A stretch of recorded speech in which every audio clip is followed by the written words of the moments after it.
born for this. I was born for this. I was born for this. I was born for this.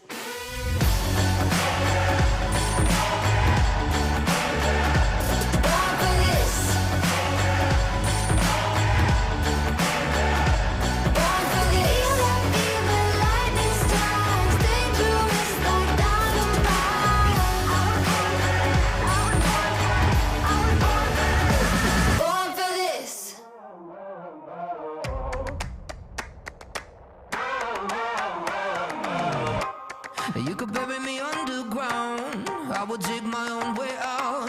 You could give me ash and dust and let me march right through the mud. Cause I'ma settle all my scores and hear me bang on the drums of war. If you could see my skeleton, then you would know what I'm made of. Feel the fire and see the smoke like a hurricane or when the thunder rolls. I thought by now that you ought to know.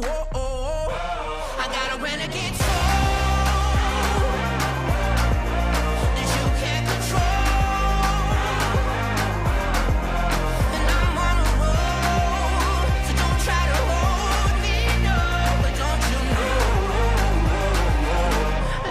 Fight in my bones.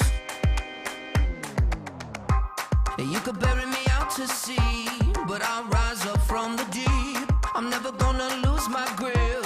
You can't sink my battleship. I'm gonna spark my energy like fire and gasoline. If you could see my skeleton, then you would know what's in me. Feel the fire when you see the smoke like a hurricane and when the thunder rolls. I thought by now that you ought to know that. I got a renegade soul that you can't control, and I'm on a roll, so don't try to hold me, no, but don't you know, there's a lot of fight in my bones. There's a lot of fight, there's a lot of fight. There's a lot of fight, yeah.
Without any warning, we're sucking up the oxygen.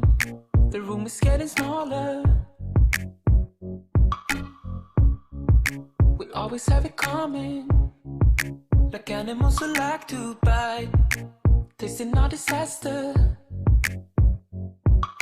20-something seconds go on and on. 20-something seconds go. I'm not ready for darkness. I'm not ready for darkness. I know we can do better. I'm not ready for darkness.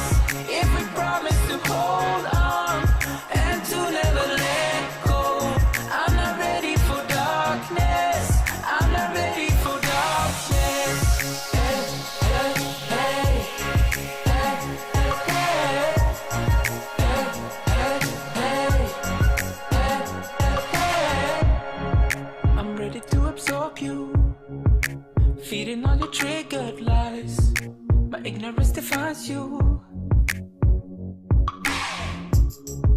The roof is gonna cave in, roaring with some dinosaurs, so caught up in the moment. 20-something seconds go on and on. 20-something seconds go. I'm not ready for darkness. I'm not ready for darkness. I know we can do better. I'm not ready for darkness. If we promise to hold on and to never let go, I'm not ready for darkness. I'm not ready for darkness. Yo! What's up, everyone? Happy Saturday. How you doing, Patrick? I'm alright. What about you, man? Living the dream. Living the dream. So there was a. I need to find it real quick. There was a. I don't know if you did. You see the. So it was Jordan made a comment. Check this out. Check this out. So he said, I got my latest job because when asked what resources do I use to stay current on Power BI, I started my response with, yo! The hiring manager said, I hope someone would said that. You're the first. And he got hired. Who knew that yo would get you a job? Oh my gosh, that's bananas. That's bananas. I told you what happened to me Love when that. I went vote. I told you what happened to me when I went vote, right? Yeah. It's a good story. Tell the crowd. Yeah.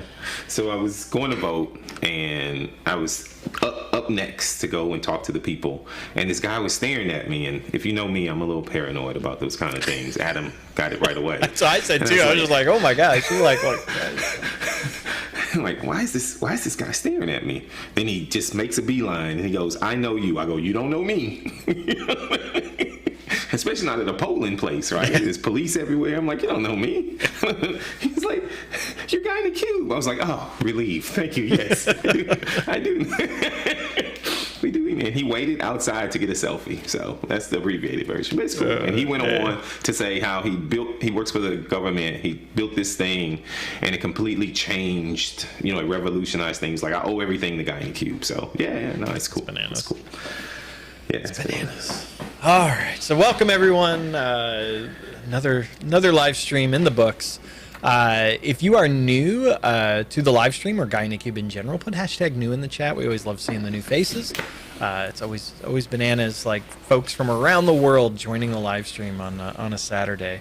And I do recognize that Europe, it's 1 hour earlier, so that all resyncs and gets up to date tonight. So following streams will be normal for everyone.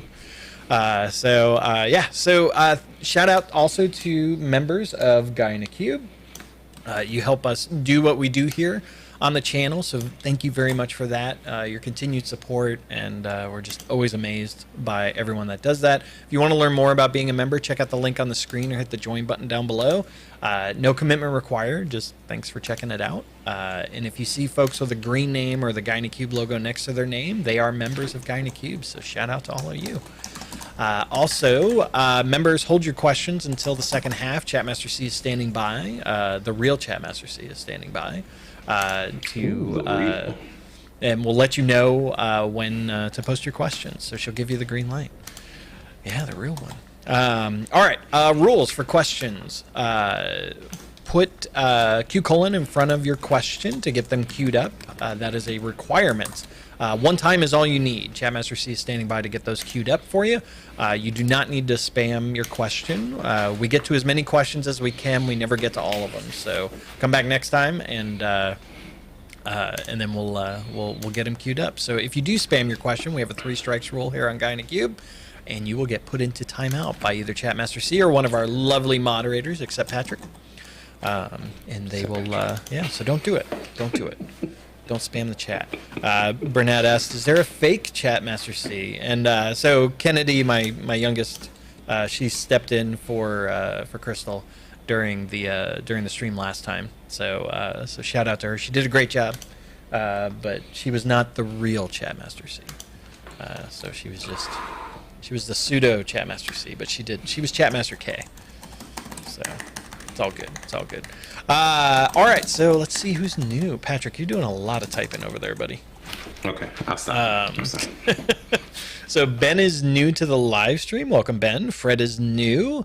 Brian's just waving to us. Hello, Brian. Nice to see you. Glad you can make it. Jack said Gynacube for president. Nah, I don't think so. Ravi Paul is new. Flint is new. Jan is new.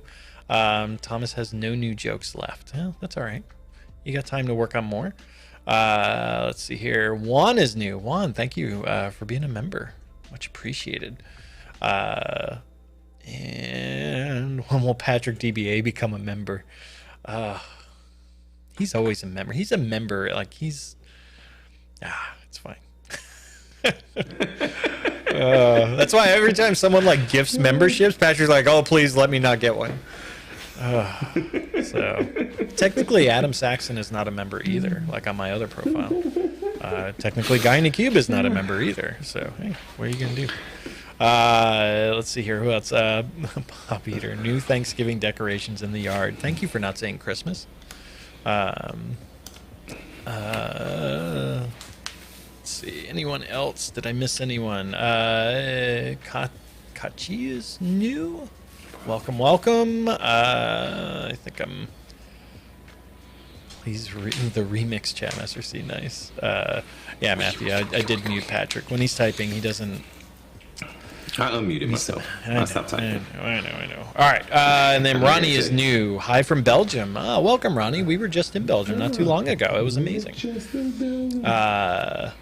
Let's see here. And then Laxmikant is new here as well. Welcome, welcome. Also, Chris, thank you for Crassus BI, for those that don't know. Chris Wagner, thank you for the super chat.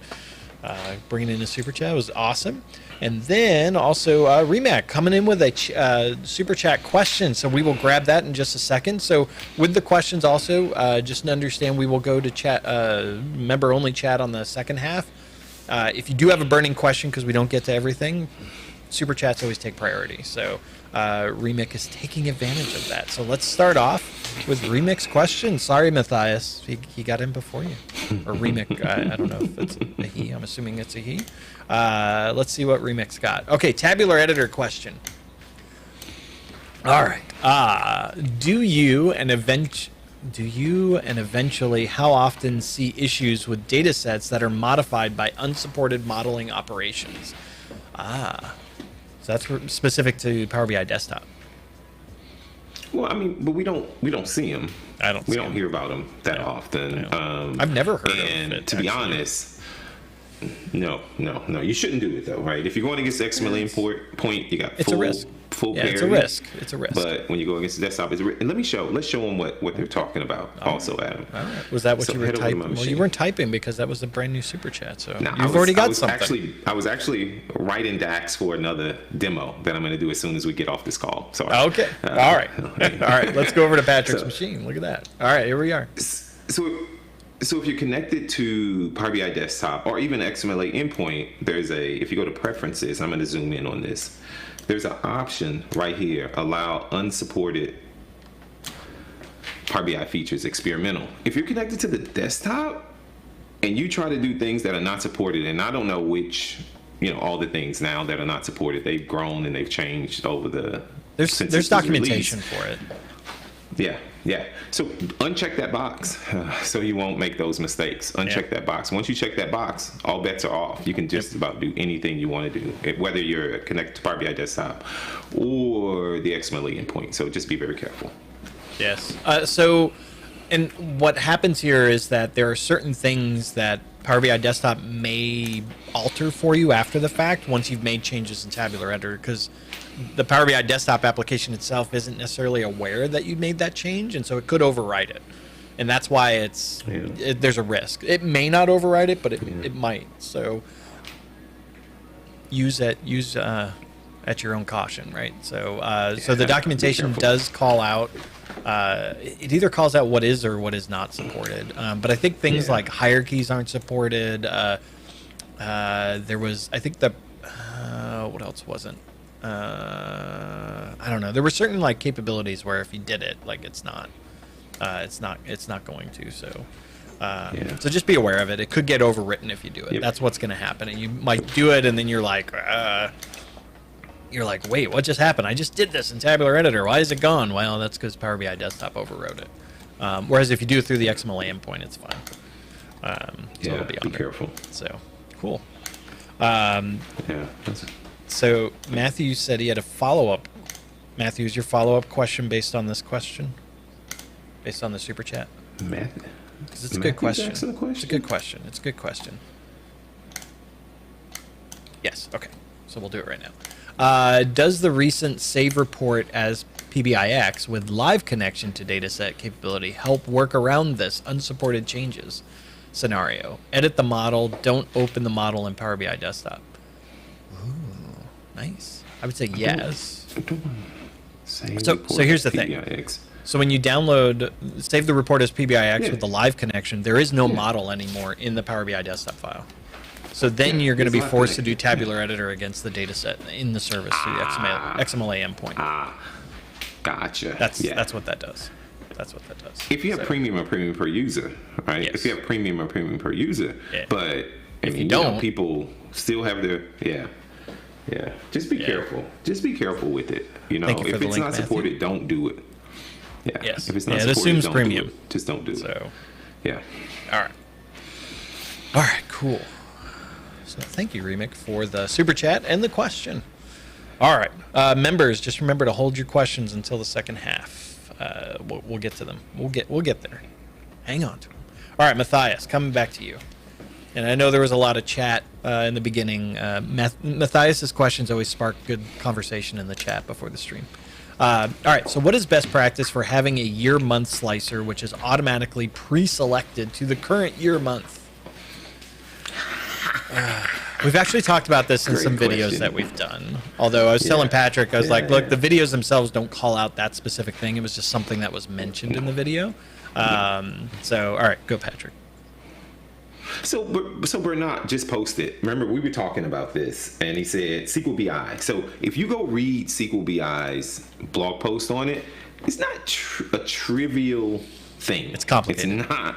Complicated. It's complicated. And yes, using calc groups and doing all that stuff. You can do this. You probably can try to get away with things like that, but it doesn't change the selection of the slicer.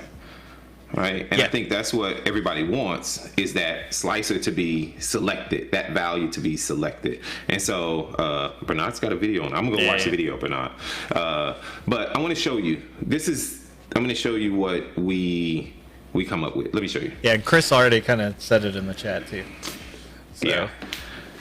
All right, going over to Patrick. If you look at, I got two columns, and so I don't have a lot of data in this guy, but like on your calendar table, what most people typically do is they create these calculated columns that said, so I'm going 2 years ago because I don't have data for this year. And so this is saying, give me, always default my report to 2 years ago.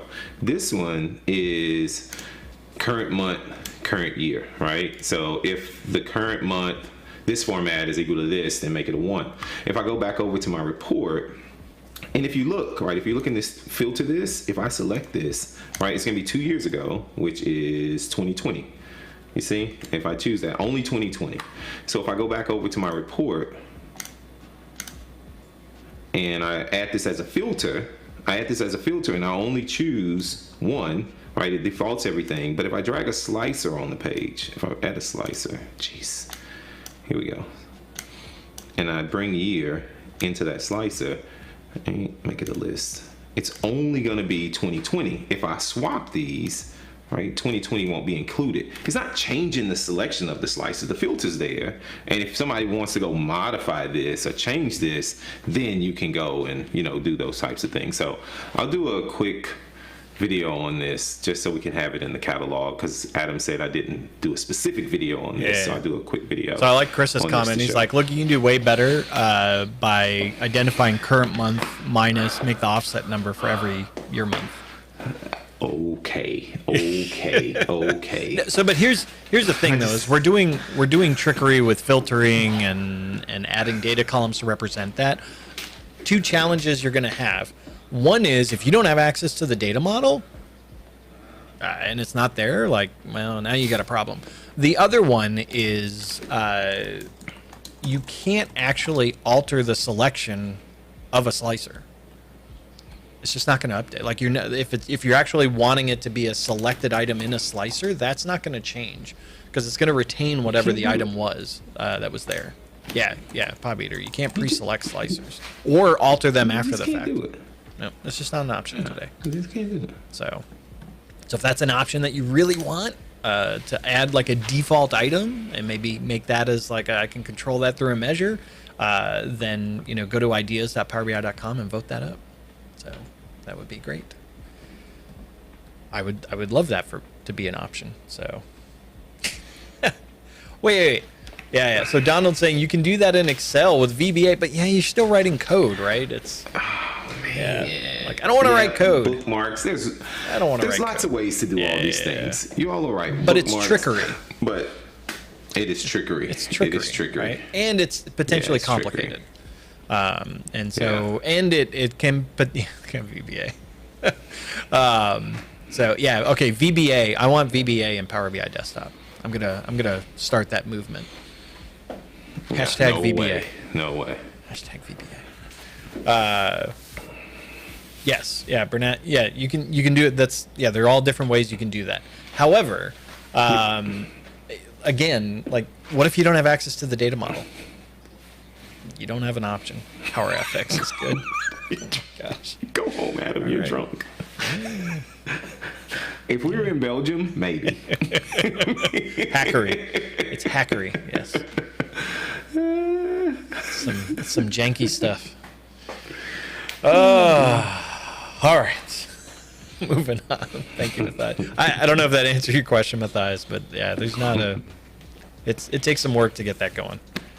Sorry. All right. Loretta's got a question here. Patrick and I were talking about this before. I've heard about Power Pages. What do you know? Nothing.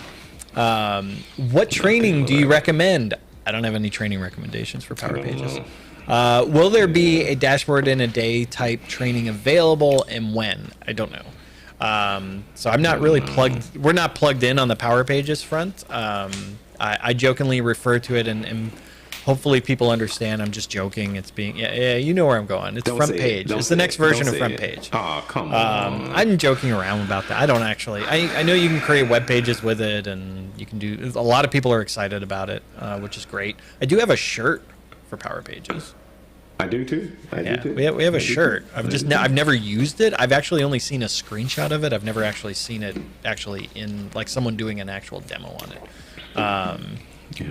It has the word power in it. Must be the same. It's front page. So I don't know. So I do know like dashboard in a day in general, like the in a day stuff. Some of that, the ownership of that stuff, kind of is in a bad spot right now. I'm assuming the folks that are working on Power Pages are working on or thinking about things like that. I would hope so.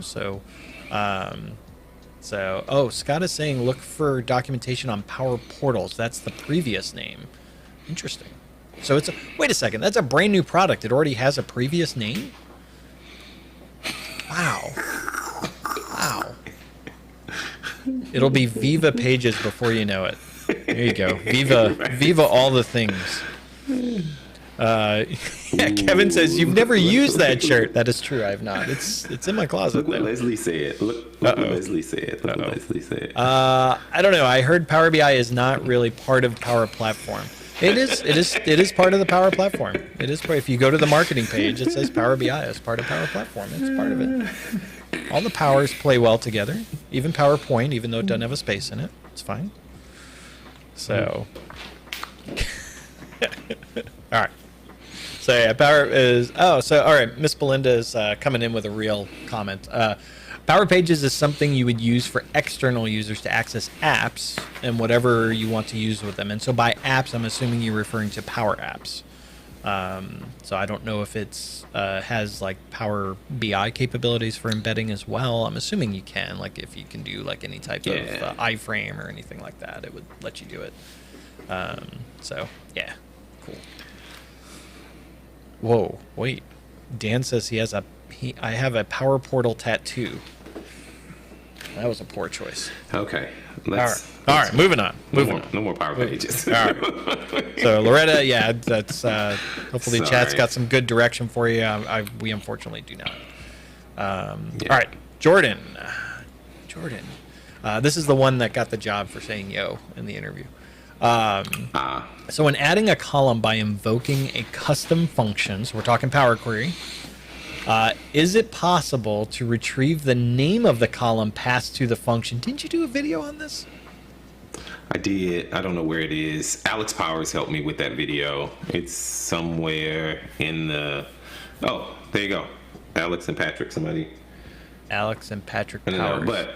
Yeah. Because he did Alex, I think Alex was on the video and he showed how to get the column names. Yeah, I'm not gonna claim to get the column names, but hang on. Just look for the thumbnail with Alex's face on it. That's the video. yeah. Wow, it was He showed that some long tricks ago? on It was that long ago. it was a while ago. Wow. Yeah. All right. Yeah, There you go. yeah. There's the link. That's the link. Yeah. Yes. And if not, if you go to Alex's Git repo, Alex Powers Git repo, Which is it's linked not in that video's it's- description. Yeah. So if you go to his link, his Git repo, he's got samples on how to do that. I'm not gonna claim that I know how to do it in Power Query, but Alex definitely, you definitely can. Yeah. Yep. So I don't think Alex is in the chat today, though. So No, he's not. He's not. yes, I think Alex is going on vacation. Yeah. he's going on vacation. Yeah, he's He going on does. vacation. He does the vacation thing. I'm going on vacation. You do the vacation. Did your manager approve that? Oh, yeah. Did you even ask your manager? He did actually. No, he actually did because I told him. Was he listening He's to like, you "All when right." you He's said like, it? He's like, be safe. He's like, be safe. All right. Anyway. All right, Fred. Let's see. What happened to the web.content connector that disappeared on the 5th of April this year? We have had many failed reports that use the web connector as the easiest way to... No. Okay. Matthew, please don't get me started on Patrick's manager. It's there. Web is there. Yeah, web.contents, you can still use that. In fact, that's one of the things that we said. So there's like browse content or like web.content, like switching it back out to web.content to fix. Penny says Patrick asked the question on Sunday in Mechlin. Don't you remember? No, I don't remember that. So the web.content should still work though. What are we talking about? It's right there. I'm looking at it. Yeah. Do you have it up? No. Yeah, but when you do it though, I know it changed. Hang on. Come on, Power BI Desktop. You're on a brand new bleeding edge machine. Where? Oh, you did come up. It was just a splash screen. Okay. So here, let me go to my machine. We gotta test this. Okay. We go to web. Let's go to web, and then we do. Let's do guide to cube. And then we'll do anonymous. Yeah, connect. Yeah, I know. Paul's right. Come on, Power Query. Let's go. Right. So I'm just gonna pick something here. And then if we do transform data and we go look at the M, right? Look at that. So you'll see web.browse contents. And so they were looking for web.content. Web.content. Oh, so this was browser content. So if I go to web.contents, contents or content? It's not there anymore. No. Yeah, let's try this. Matches no. Interesting.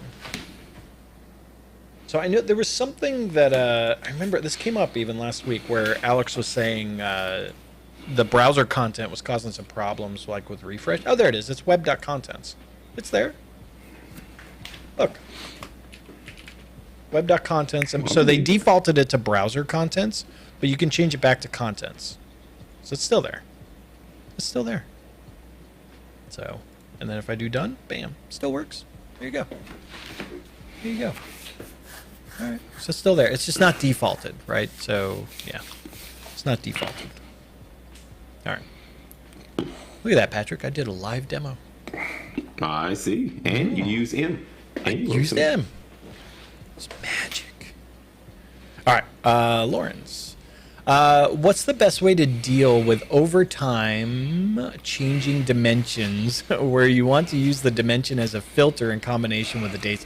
That was Matthias's question, wasn't it? It was the same thing. I don't know, but you need to load your data warehouse properly, because if you're trying to, you have that start and end date. So you're doing a slowly changing attributes on your dimension, type 2s, right?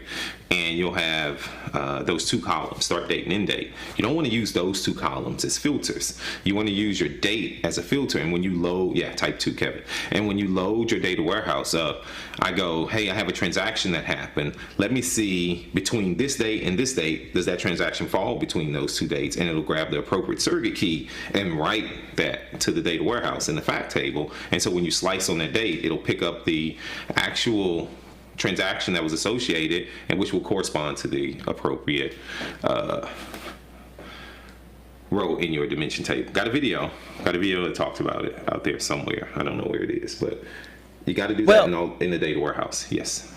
So, but if we're talking about in the data warehouse, man. I know. But we're talking about a sliding window, and they want a date slicer that accommodates for.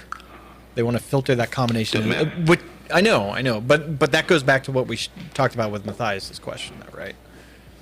Of like you've got to it's got to be set up in the data model to what you said, which means you got to set it up in the data warehouse. All this stuff is.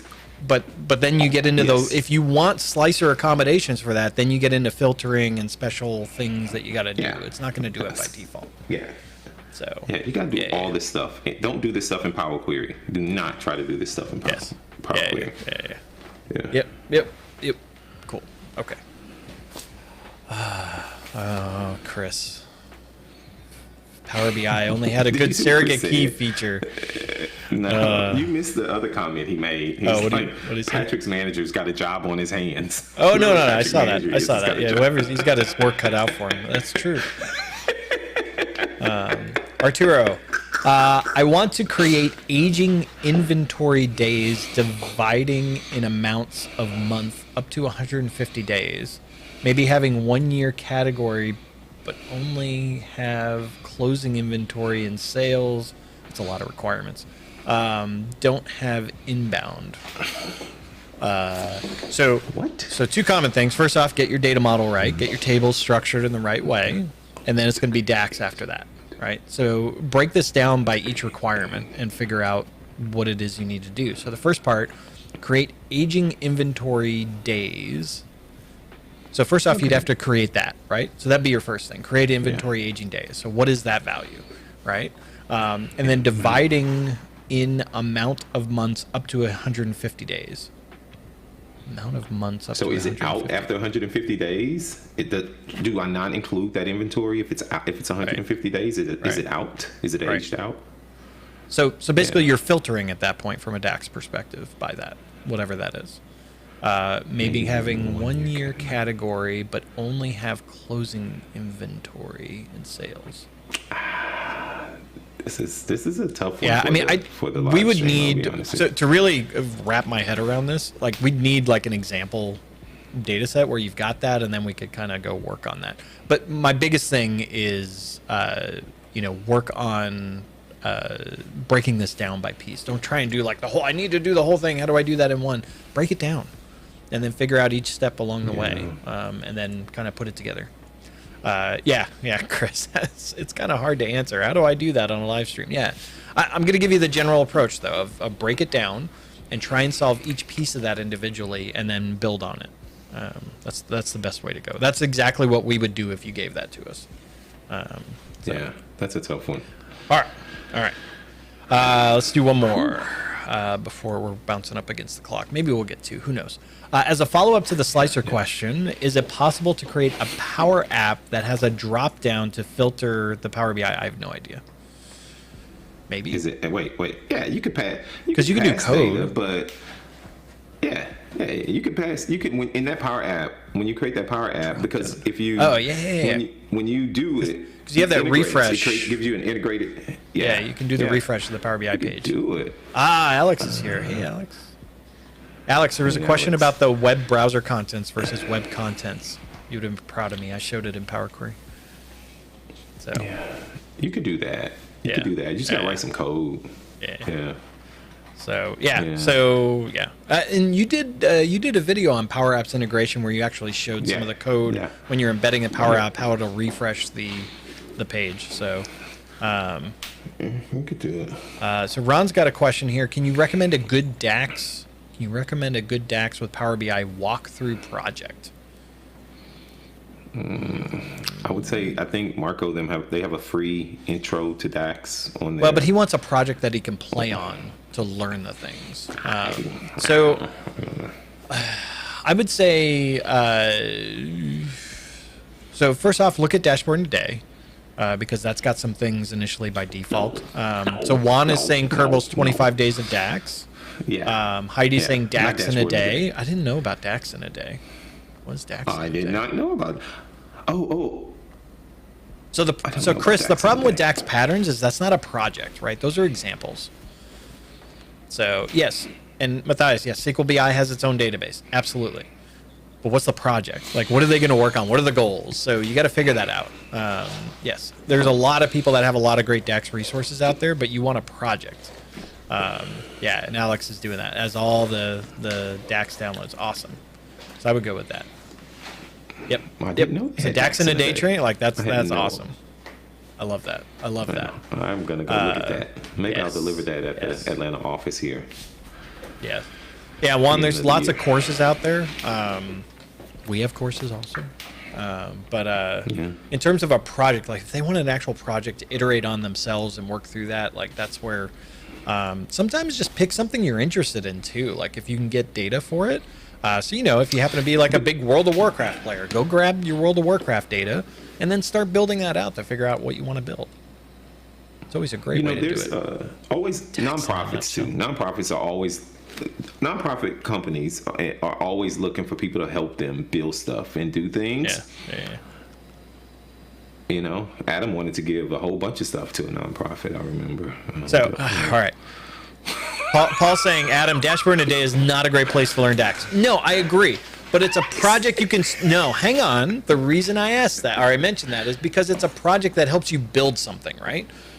And then you can expand on that, right? So I'm not saying it's going to give you all the DAX answers. That's not what the question was. The question was, what's a good project that I can start working on these things? So that'll give you a baseline, right? It gives you some data and a report to start building things on, right? That was my point. Don't roll your eyes at me, Patrick.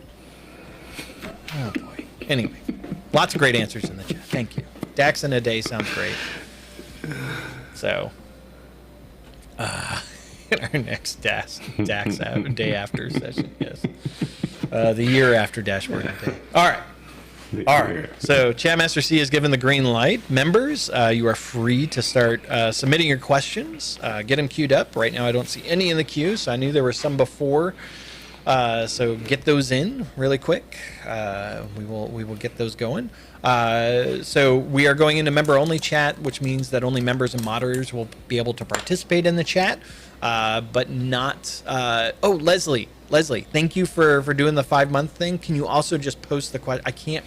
I can't queue up items that are submitted that way.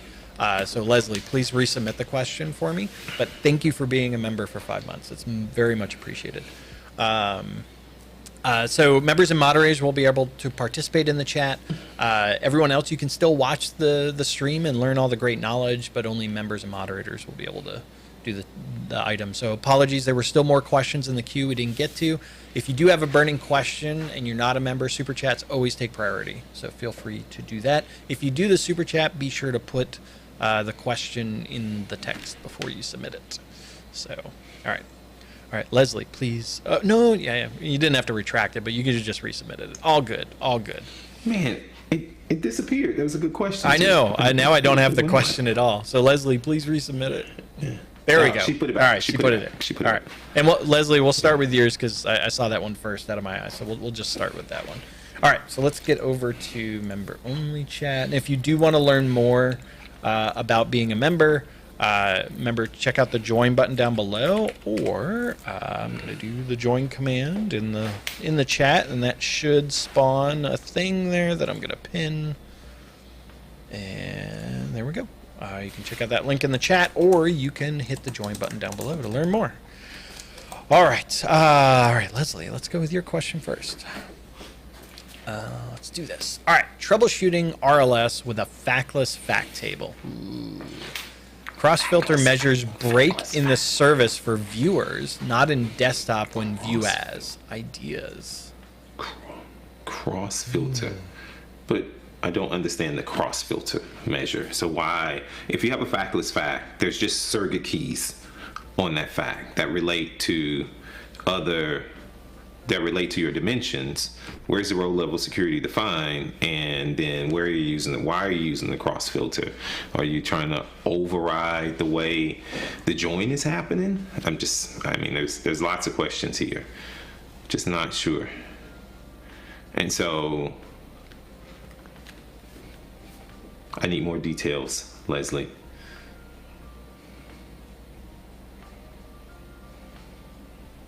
You need more details. I do. I mean, that's not enough. So yeah, that's not enough. Yeah. No, Burnet's like almost never use. Well, so the question is, why do we need cross filter? So there's something else going on there. Well, because I want to change the filter direction. No, right? I want know. to say it goes which both means we've got to ways, we want a bi-directional relationship in that. Yeah. Yeah. And then so and then Chris is also what measure breaks? Yeah. Why is it breaking? Like the other thing you could do. What error are you getting? Yeah. What's the error? Just breaking the service for viewers. Why would it break defines for user access to the application across it? Okay. And need to. Yeah, there was a separate comment here. Let's see. Factless fact table defines user access to an application across a variety of dimensions. No direct connection. I need to be able, for example, to identify a number of users with access to org, no direct connection. So we're looking for dynamic row level security? So I'm guessing she doesn't have any relationship.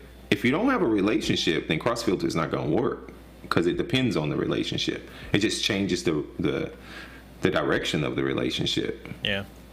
So you need to use something like treat as, so you can actually maintain the lineage. You can create the lineage and go from that dimension to the fact table. Yes. Yeah, treat as is probably going to be a good option for that. Oh, look, Burnett was reading my mind. Well, but here's the kicker, though, is Leslie said it works in Power BI Desktop. Well, what? That's weird. Where did she say that at? In the original question. Oh, I missed that part. Yeah. I didn't see that. Look. So it says, so it breaks in the service for viewers, but not in desktop when doing view as. Not in desktop when doing view as. I need a repro. Leslie, can you send us like a sample of this? Yeah. Can you send us a sample, please? Send us something. We want to play with that. Can you? Yeah. Can you please send us a sample? Yeah. Oh, okay. So view as in desktop works, but in an admin with no RLS, everything works. But the minute we actually have an RLS user, it breaks. Yeah, send us an example. Yeah, Please, I want that. Yes. I All want right. that. Cool. And you remember Leslie, right? We Yes. met her in Power Platform Conference at the social Yes, hour. I know. we Yes. know Leslie. Yeah, please send cool. it. Please send it. Yes, Thanks, please send Paul. it. Yes, thank you, Paul, for the super chat. Beer money for past summit. Love it. Patrick needs all he can get. And then Ye Rice also, thank you for the $10 super chat. Thank you for the $10 super chat as well. Very much appreciated. Forever Twerp, thank you for becoming a supporter. And Ravi Paul, thank you for becoming a supporter. And then let's see, did Coco resubmit the question? Coco, you need to please resubmit the question so we can get it queued up. Do appreciate Got lots of beer money the 2 coming in. months. Do appreciate the 2 months. And then Wyatt coming in with more beer money. Love it. Look at that. They know Patrick all too well. Oh, Patrick. Oh no, Leslie. If only audiences were on GCC. Yeah. Oh no. Data marts. Yeah, data marts also. No, Chris. We're not making bank money. We're making beer money. Patrick is. All that money's going to get donated. Yeah. All that hella money's going to get. All right, moving on. Heidi, how are you doing? Thank you for joining. I always amaze Heidi. All the folks in Australia, like New Zealand, that side of the world, that's crazy. What direction on when to use data marts versus like Synapse? Is it entry versus enterprise? So I did. Oh my gosh, Toma coming in with a super chat. Mark coming in with a super chat. More. Forever Torp coming in with a super chat. Holy cow. Yes, and Heidi, we will see you at Past Summit.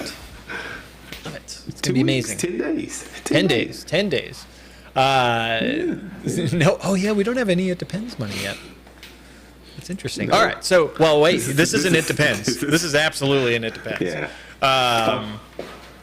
Yeah, get your jar. Get your jar. I got some dollars right here. I just don't have the jar. Oh my gosh. So that's so sad. Everyone's keying off a beer. And Alex. All right. Thank you, Alex. Depends on what beer you order. I'll throw $1 in for that. Pat. Oh, funny. So let's answer Heidi's question. Then we'll tell them the story about the bucket. The bucket was an amazing story. So Heidi, so I did a video on data marts versus data flows. So data marts in itself, so I wouldn't, Synapse is different. So when you think of data marts, think of like a SQL database, not Synapse. Right. And so that's I think that's a great entry point for users. Like if a user, a business user doesn't have Juan coming in with a super chat also. Get some tequila also. Why not? He said get tequila. Miller time dimension joke. A beer in a cube. Oh my gosh. So if a business user doesn't have access to like Azure resources, I know there's a lot of businesses where Azure is kind of locked down by a different group. And so they may not, all they have access to is Power BI. That is where I think, and they needed like an Azure SQL database. That's where I think data marts is a killer option on that front, because it gives the business the ability to spin something like that up without necessarily having access to Azure. And that's where I would start positioning it for that part. And also I would look at it from more of like not from an enterprise perspective necessarily, but more from like fitting a business problem or a business unit or like a department level thing. Because if it's an enterprise thing, chances are you're going to have access to all the Azure resources, and I would go that way anyway, potentially. So, whereas Synapse is more for like large data warehouses, right? Not necessarily for just a small SQL database, or smaller than a massive data warehouse. And so that's where Serverless. Yeah, serverless. So I don't know if that gives you an idea. Yeah. It's more of that citizen, the person that just doesn't have access to the managed resources, and they can just spin up a data mart, assuming that your organization isn't blocking you from doing it. So yeah. Cool. All right. So the bucket story. So we were at, where were we? Oh, we were downtown Houston. Yeah, we were in downtown Houston doing something. And we went to this one place. It was the day before the first playoff game of the which group was it? I don't know. The Astros and the Yankees were playing. Well, yeah, they were playing. I don't know what the championship name was. Yeah. It was which league it was. I don't know. It was National League or whatever. So American before figuring out League. American League. figuring out who's going to go to the World Series. So this was the day before that. We didn't even know that was going on. That's how much we pay attention to that. Well, yeah. So I got there though, and I'm like, wait, what's going on? Oh, tomorrow the Yankees and the Astros are going to be here. That's great. So we're at this bar, and we were like the only ones. We were the only ones here. We were just trying to get dinner. And he loves Yingling. Yeah. And then he was just like, I'm like, oh, look, they got a Yingling bucket. And he's like, oh my gosh, that's amazing. And then the lady's just like, you want a Yingling bucket to take home? And he's like, what? And so they gave him a bucket. And then Patrick proceeds to tell the story of how Yingling is like is everywhere now in the U.S. So he told the story. I'm like, wow, you earned that bucket. So it was amazing. So he's like walking in the airport with a Yingling bucket. I'm like, all right, it's kind of weird, but nice. Yeah, I don't remember chewing. It's not my thing. I was excited though, like the Yankees, and it was a busy night the next night. It was amazing. Yeah. Yay, go sports. Go 3-2. sports, Paul. All right, Toma. Moving on. Toma. Renaming the audience in an app's not available. It is available. Oh my gosh, you didn't watch my video. Hang on. Let me go. Yeah, I know you I did. didn't. All right, let me go over to. Oh wait. Sorry. Let me go. Let me pull it up, bro. I didn't have the. Hang on. It is available. You can rename. And I called this out in the video. That's how I know you didn't watch it, or you didn't watch all of it. So all right, now let me go. Yeah. All right, let's see here. Miss Belinda does not like the Yankees. Sorry. Okay, so inside, let me go update the app. And if we go to audiences, you'll see there's two of them here. So if you right click, it's like move left, delete. It's like, oh no, there's no way to delete. So guess what? Double tap the name. Oh, I can rename it.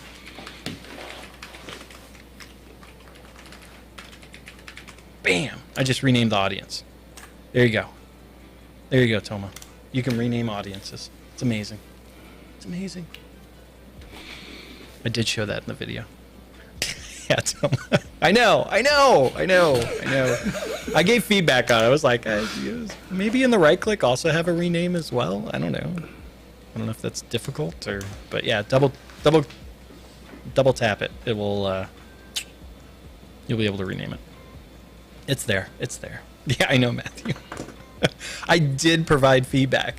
And I put it in the video because I was like, when I first started doing the video, I'm like, wait, you can't rename these things? That's awful. And then I did it, and I'm like, oh, you can. There it is. Yes, I agree. It's an Easter egg. That's what it is. It's an Easter egg. Yeah. I can't have nice things. All right, Paul. What's a good way to parse country and area code from a digit string when there are millions or so digits to parse per day? I was thinking list.contains and Power Query. I actually recommend doing string parsing in DAX. I think it's the best. What? No, I'm joking. Don't do that. Don't do that. So I would say go watch the video I did with Matthew about Roach's Maxim, and if you have access to the source, use some ETL to do it in the source, if possible, right? Yes. If possible. And so I use the Maxim command in chat, which has the link.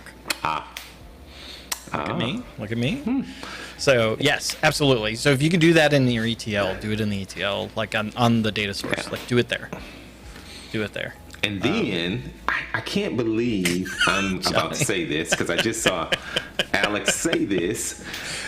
Try column from examples. Oh, Alex just said it. Alex just put it in the chat. Yeah. I know. And the only reason, because I showed Alex something one day, I did a video on it. Try column from examples. If you don't have access from the source. Oh man, because you were doing like some crazy hard thing. You're like doing it, and Alex like, well, no, just do column from examples. It's easy. It worked. And if all try else calling fails, examples. use like the AI DAX stuff. That'll fix it for you. Sorry, I just like seeing Patrick's face on it. Don't do that. Do it. Don't listen to Adam on this one. Suggested measures? Are you talking about suggested measures? No, I'm just whatever. I'm messing with you. I'm messing with you. Okay. Just listen to Patrick on this one. Don't listen to Adam.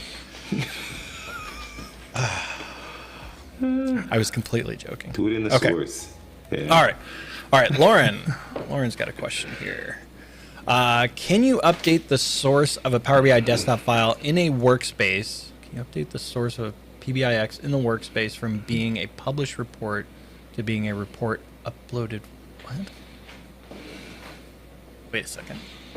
Connect All right, so let's SharePoint site break user. one thing down. So when we say can we update the source of a Power BI desktop file in a workspace, what we mean there is can we update the source of a data set? Once it gets to the service, it's a data set, not a Power BI desktop file. So that's the first part. Okay, so we've got a data set, and we want to update the source, being a published report, to being a report uploaded from a SharePoint site using the REST APIs. No. So again, the data set, you're not going to have an uploaded data set from a SharePoint site. So you could have a source in the data set from a SharePoint site. But if the data set already exists, I mean, you'd have to start going tabular editor at that route, which means you got to have premium. Anything you want to modify there, it's going to have to be through XMLA and like tabular editor if you want to do that. In terms of doing something like the update data set in group, yeah, so you can adjust. There are some APIs to update the data source through the REST APIs, but that's not the intention of it, and that part's not going to work for what you're talking about. So. Wait, what? I missed something. I'm chaotic evil mode today. I'll take that. Yes. I'll take that. I'm in a good mood. AI DAX. Yeah. So yeah, Lauren, for what you're thinking of there, like that's not a good. You don't have a good option there. Tabular editor with the XML endpoint may get you somewhere close to that.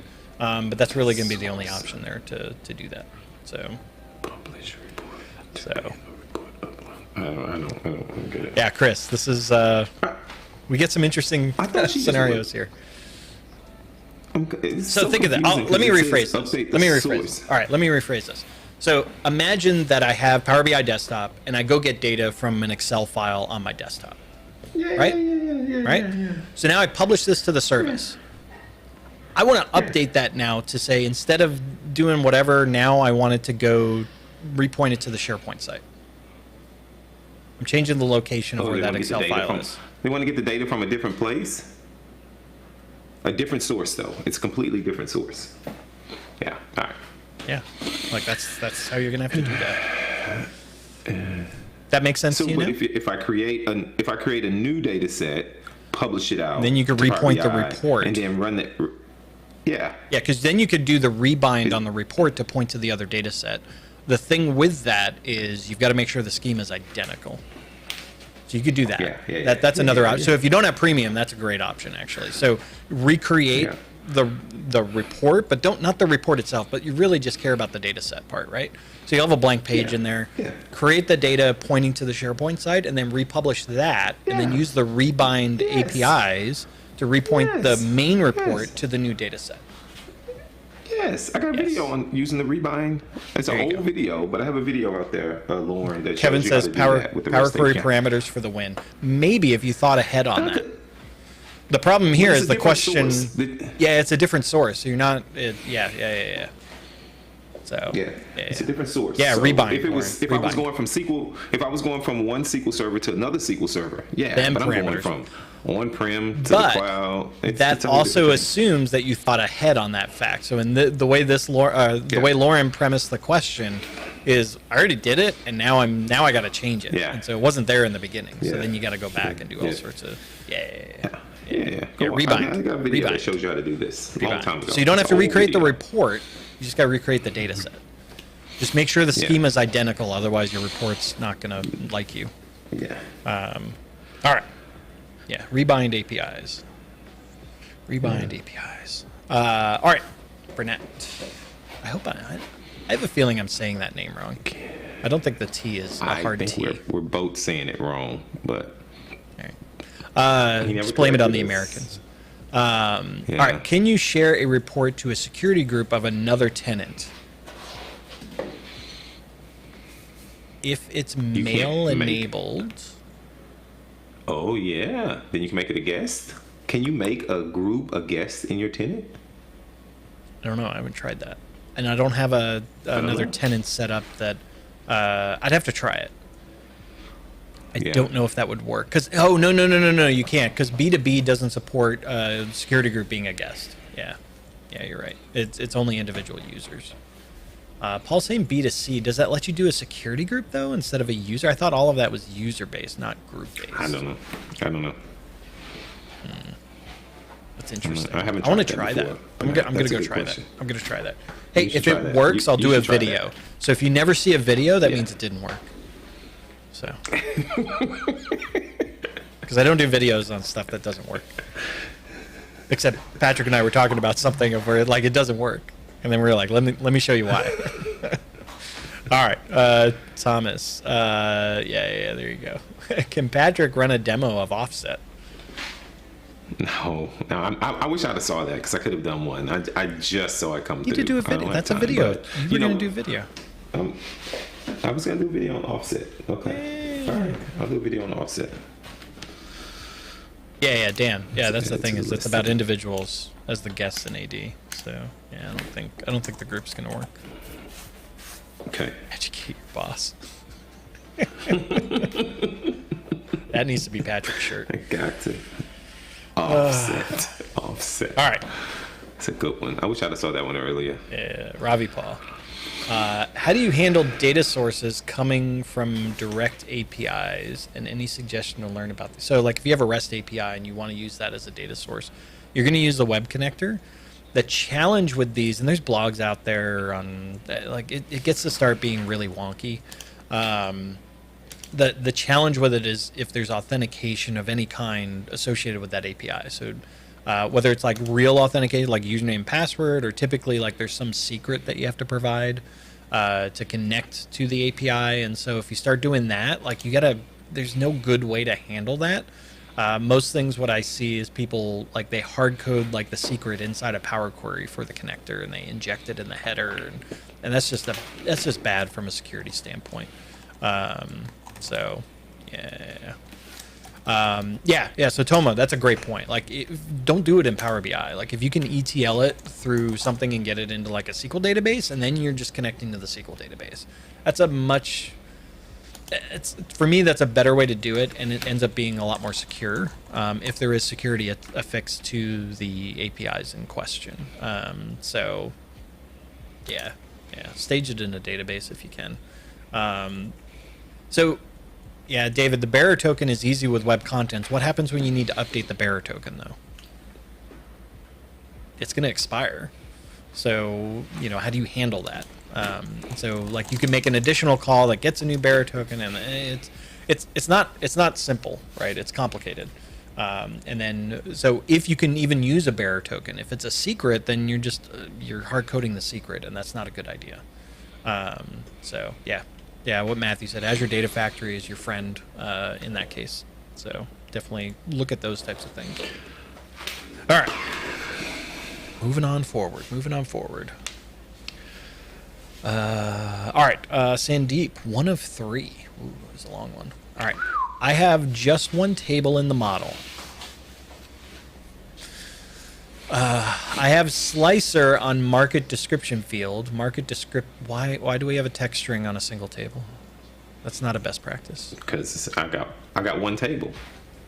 So I got lots of market description is also one of the fields on the x-axis in the chart, along with other. So I haven't read the other two parts of this.